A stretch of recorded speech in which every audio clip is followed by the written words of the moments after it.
그리고 오늘 콩스테스크가 있어요. 제가 이거 매일 했다가 제가 병문안을 한번 가려고 했었습니다. 우리 가족분들 조금 슬픈 이야기예요.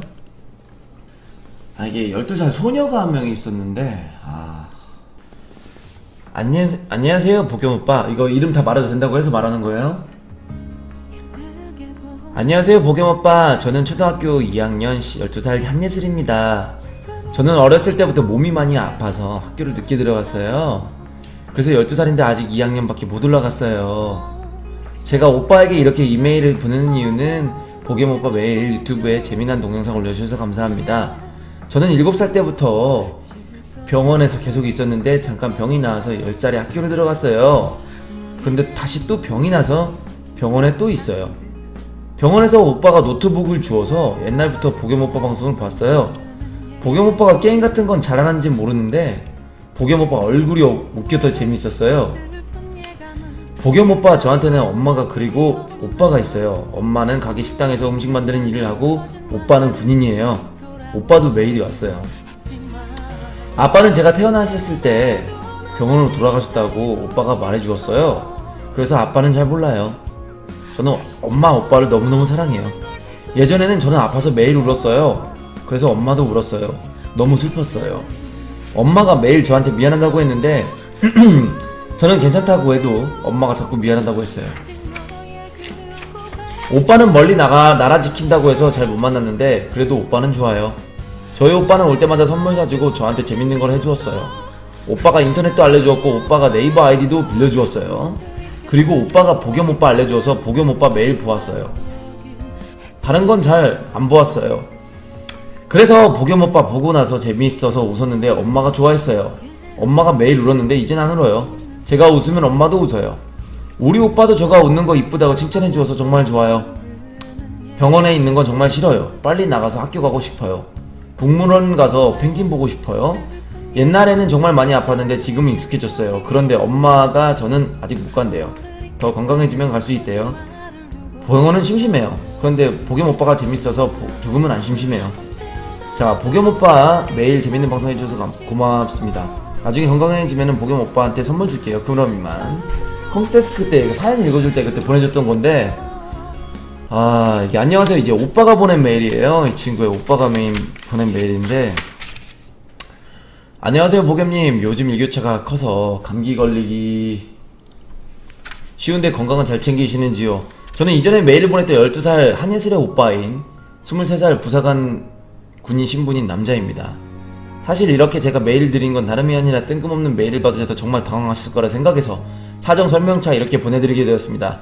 눈에 넣어도 안 아플 것 같은 제 귀엽고 사랑스러운 동생은 제 아버지가 앓았던 암 유전자를 그대로 물려받아 현재 다발성 소아암을 앓고 있습니다. 과거 몇 차례에 걸쳐 암을 치료하고자 수술하였지만 한순간만 사라졌을 뿐 곧장 바로 재발을 해서 동생은 유치원 다닐 때부터 병원 시설을 지었습니다. 그래서 남들 나가는 학교도 제대로 한번 다닌 적 없고 그 흔한 놀이동산조차 데려간 적이 없습니다. 그래서 그런지 몰라도 제 동생은 다른 또래 아이랑은 다르게 정신적으로나 지적으로나 성장이 좀 많이 더디게 되었습니다. 가뜩이나 친구도 없는 제 불쌍한 동생에게 병원은 감옥 수용소나 다름없고 지루하고 따분한 곳이 되어버렸습니다. 아버지를 잃고 어머니가 일하러 나가실 때는 집에는 저하고 동생밖에 없었는데 10살 차이나 나는 동생을 제가 키우다시피 돌봐왔기 때문에 여동생이 병 때문에 아파할 때는 정말 가슴이 찢어지는 줄 알았습니다. 제가 대신 암에 걸릴 테니 동생이 건강해질 수 있게 해달라고 몇만 번은 기도했을 겁니다. 또 예슬이가 아파할 때마다 식당 일을 하시는 어머니는 육체적 정신적으로 정말 힘들어하셨습니다. 그래서 예슬이가 병원에서만큼이라도 웃게 해주자 하여 저가 거의 2년 전부터 옛날 이야기, 재밌는 이야기 영상 같은 것을 주로 노트북에서 찾아 보여주곤 했습니다. 그때 한참 보현님께서 페북에서 이제 롤을 재밌게 하셨고 영상들도 이제 동생들에게 보여줬습니다. 동생이 정말 재미있어 했습니다. 롤에 대해서 동생이 모르는 건 당연한데 동생은 보겸님의 행동 그 자체를 그 행동이라면은 그런가요?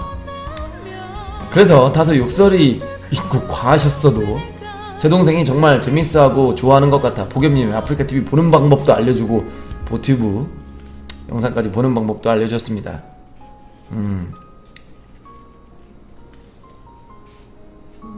제가 맨 처음 알려준 그날로부터 예슬이는 계속해서 보겸님의 방송을 봤습니다.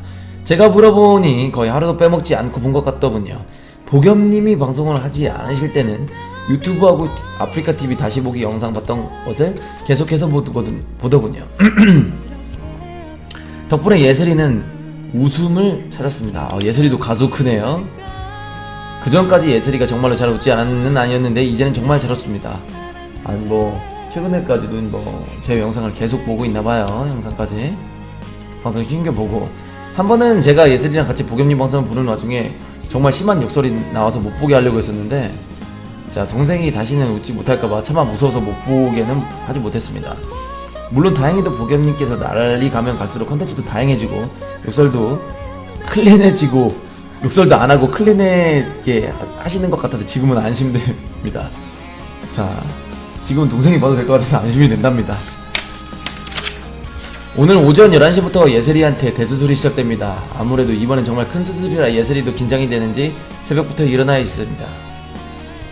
제가 아무리 말로 긴장을 풀어주려고 해도 풀어지지 않길래 그래도 보겸 오빠한테 편지를 보내볼까 해서 예슬이의 편지를 보내게 된 겁니다. 암 때문에 제 동생은 하반신이 마비가 되었고 양팔을 겨우 움직입니다. 손편지를 보내려고 하다가 그건 힘들 것 같아 작성하기 편한 노트북으로 작성을 하게 되었습니다. 방송하시고 컨텐츠 만드시느라 정말 바쁘실 텐데 그 와중에 이렇게 염치 없는 편지를 보내게 되어 죄송합니다. 그래도 혹시나 하는 제 예슬이의 편지가 마지막이 될 수도 있다는 생각에 죄송함을 무릅쓰고 보내드립니다. 대신 제 편지와 제 동생의 편지를 방송 컨텐츠로 이제 콘서트 그 이후에 있는 거 읽으셔도 되고요. 동생의 이름은 밝혀도 된다고 하셨는데 이제 자기 이름 이제 군인이시니까 익명으로 부탁드리겠습니다. 건강하시기 바랍니다. 사랑스러운 한예슬의 오빠 올림. 근데 메일이 하나 더 왔어요.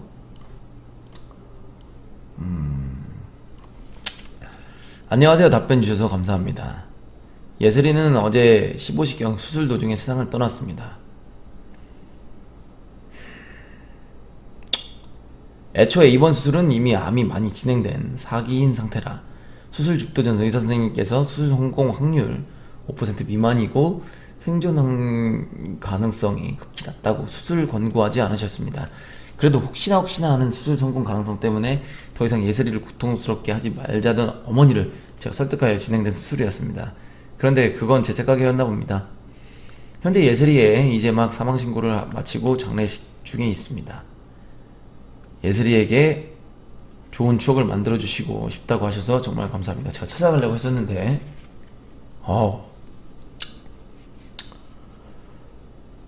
하지만 제 무지하고 예슬이에게 좋은 추억 만들고 주시고 싶다고 하셔서 정말 감사합니다. 하지만 제 무지하고 아둔한 저의 판단 때문에 예슬이에게 이렇다 할 좋은 추억거리 하나 못 만들어 주고 보내게 되었습니다. 제 자신이 정말 원망스럽고 진짜 눈물밖에 안 나오네요. 마지막으로 염치불구하지만 예슬이가 정말 정성껏 쓴 이메일 한 통 보겸씨에게 시간 날 때 전해주시면 정말 감사하겠습니다. 부탁드립니다. 자 그리고 협력해 드릴 수 있는 게 없어서 진심으로 죄송합니다. 아까 처음에 읽었던 글이 이제 우리 가족 예슬이의 마지막 편지였던 것 같네요. 그래서 저를 너무 좋아한다고 오빠분이 저한테 메일을 보냈다고 저도 봤어요. 하여튼 그래서 제가 그 컨텐츠를 개발하고 있었던 그 보팡맨이 간다로 해가지고 시청자가 계신 곳이라든지 시청자한테 선물 같은 거를 제가 갑자기 이제 가지고 실제로 찍는 거였는데 아마 1회로 이 친구를 하려고 했었는데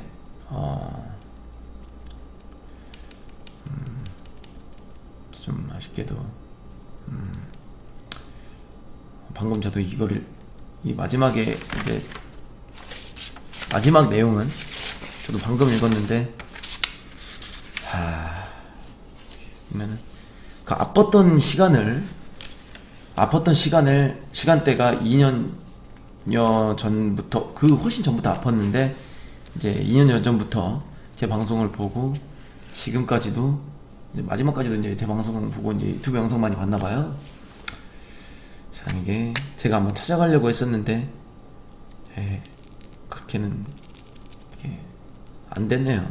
좀 많이 슬프고 좀 많이 좀 느끼는 것도 있습니다. 이게 좀 제가 지금도 많은 분들이 보고 계시지만은 이게 하루하루가 힘들어도 이게 나도 이게 딱 보면은 이게 나도 힘들 때가 많지만 내가 힘든 거는 진짜 힘든 게 아니다라는 걸 생각하게 돼요. 물론 힘들긴 하지만 힘들 때도 저도 많지만 근데 저를 보고 하루에 이제 스트레스를 푸시고 되게 힘든 일이 많아도 저를 보고 이제 힘을 내서 살아가시는 분들이 많다는 거를 다시 한번 알게 되는 부분입니다. 진짜 좀 하여튼 예술이는 좋은 곳에 가길 제가 바라고요.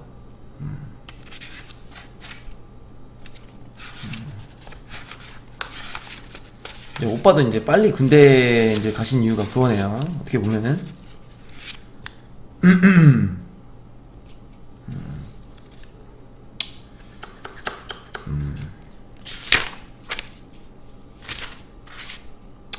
네, 그렇습니다. 저도 눈물이 좀 휘둘렀다가 네.